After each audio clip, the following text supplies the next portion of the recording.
Bună dragi urmăritori! Bun venit pe canalul nostru! Te afli la adresa potrivită, unde poți accesa instantaneu cele mai recente știri. Aura de mister care l-a înconjurat întotdeauna pe carismaticul Halil Ibrahim s-a intensificat până la punctul de fierbere după o declarație neașteptată și directă pe care a lansat-o direct în sfera publică. Într-un mediu obișnuit cu jumătăți de măsură și negări diplomatice, actorul a optat pentru confruntarea directă, folosind sintagma tăioasă și sfidătoare o minciună pentru a răspunde avalanșei de zvonuri care circulau despre viața sa personală și profesională. Această declarație scurtă, dar explozivă, nu numai că nu a reușit să calmeze apele, dar a acționat ca un catalizator, împărțind rețelele de socializare în două tabere ireconciliabile și dezlănțuind un război al narațiunilor care consumă atenția presei. Intensitatea negării sale sugerează că zvonurile în cauză nu erau simple bârfe inofensive, ci mai degrabă acuzații sau povești care au atins un punct sensibil cu privire la imaginea sa atent elaborată sau la viața sa privată. Copiile de bârfe speculează că zvonul negat ar putea fi legat de o încălcare a contractului, o nouă relație secretă sau chiar fricțiuni intense cu colegii de platou, subiecte care generează întotdeauna un interes și speculații enorme. Vehemența cu care Halil Ibrahim a negat informațiile indică faptul că amploarea minciunii percepute a fost suficient de semnificativă pentru a justifica o ruptură cu discreția sa obișnuită. Efectul imediat pe platformele digitale a fost o reacție polarizată care a demonstrat influența imensă a actorului și pasiunea fandomului său. Pe de o parte, o legiune de fani înrăiți s-au grăbit să-și apere idolul, atacând vehement sursele care au publicat informațiile și etichetând zvonurile drept campanii de denigrare nefondate.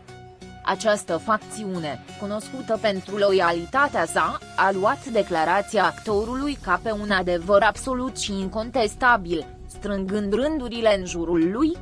Sprijinul neclintit a demonstrat că, pentru mulți, cuvântul lui Halil Ibrahim valorează mai mult decât orice titlu senzaționalist.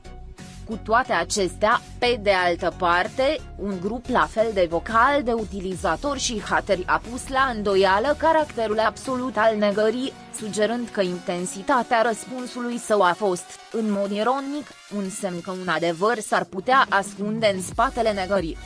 Acest segment a susținut că, dacă zvonul nu ar fi avut niciun temei, actorul l-ar fi ignorat pur și simplu cu o indiferență elegantă și că nevoia sa de a recurge la o minciună nu a făcut decât să alimenteze și mai mult flăcările curiozității.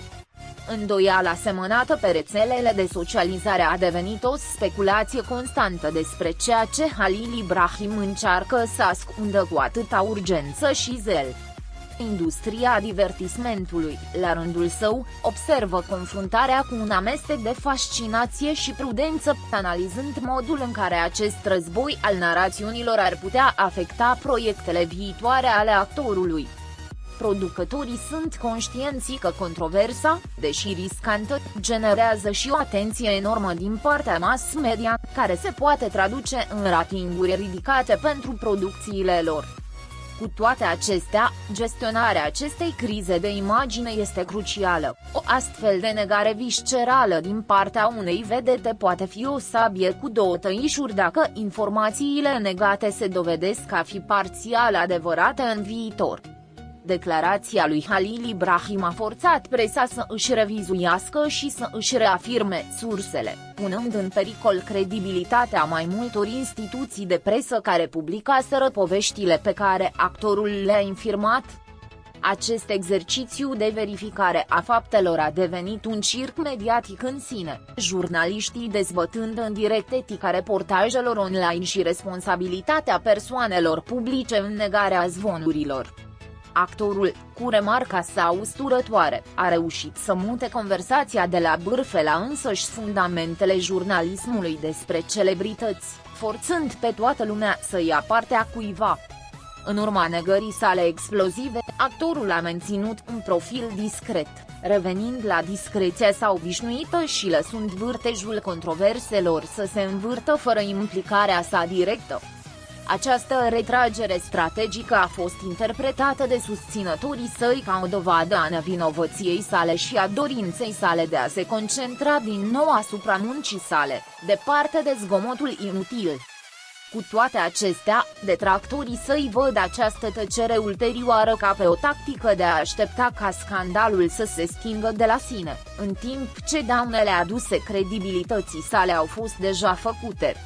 Ceea ce este clar este că adevărul în acest conflict a devenit subiectiv, existând acum două realități paralele. Versiunea oficială, marcată de negarea categorică a lui Halil Ibrahim, și versiunea neoficială, alimentată de speculațiile online. Acest scenariu de ambiguitate este terenul perfect pentru o dramă continuă, menținând numele actorului constant pe buzele tuturor, fără ca acesta să fie nevoit să facă noi declarații.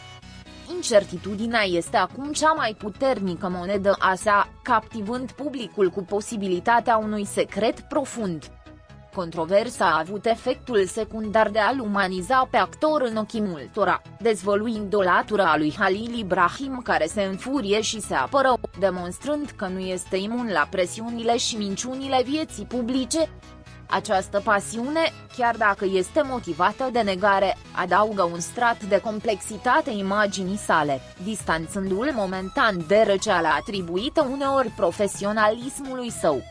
Bătălia pentru reputația sa este, în esență, o bătălie pentru sufletul său public, iar el a decis să lupte cu toate puterile. În concluzie, afirmația lui Halil Ibrahim o minciună este mult mai mult decât o simplă negare, este un punct de cotitură în relația sa cu presa și publicul, marcând o eră a confruntării și scepticismului. Adevărul din spatele zvonului inițial s-ar putea să nu fie niciodată pe deplin dezvăluit, dar reacția actorului a creat deja o poveste mult mai amplă și mai dramatică. Cea a unei vedete care luptă pentru a-și controla propria narațiune în era viralității. Această bătălie epică dintre cuvinte și zvon este, fără îndoială, ceea ce va defini următorul său sezon profesional. Pascali.